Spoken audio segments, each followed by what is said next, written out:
মানুষ পারে না এমন কিছু নাই। মানুষ যা কল্পনা করতে পারে মানুষ তা করে দেখাতে পারে।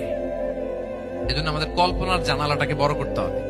আই রিপিট, মানুষ যা কল্পনা করতে পারে, ইমাজিন করতে পারে, সেটা মানুষ করে দেখাতে পারে। ওই ক্যাপাসিটি দিয়ে আল্লাহ তাআলা মানুষকে তৈরি করেছেন। সুবহানাল্লাহ, সুবহানাল্লাহ। লাকাদ খালাকনাল ইনসানা ফি আহসানি তাকওয়িম। এই ব্রেনকে খাটিয়ে মানুষের কত ইনভেনশন, কত ডিসকভারি, মানুষ সভ্যতার পর সভ্যতা বিনির্মাণ করেছে। চোখ ধাঁধানো মানুষের আবিষ্কার তাক লাগিয়ে দিয়েছে গোটা বিশ্বে, একটার পর একটা করে। আল্লাহ এমন ভাবে মানুষকে তিনি তৈরি করেছেন। লাকাদ খালাকনাল ইনসানা ফি আহসানি তাকওয়িম। চমৎকার অবয়বে, তার দৈহিক অবয়ব যেমনি সুন্দর, তার বুদ্ধিগত, তার চিন্তাগত, তার ইন্টেলেক্ট, এটাও তেমন সুন্দর, এটাও তেমন চমৎকার। পৃথিবীর কোন প্রাণীকে আল্লাহ তাআলা এরকম হিউম্যান ব্রেনের মতো এরকম সফিস্টিকেটেড ব্রেন দিয়ে, ইন্টেলেক্ট দিয়ে তৈরি করেনি। এজন্য সব প্রাণী থেকে মানুষ আলাদা।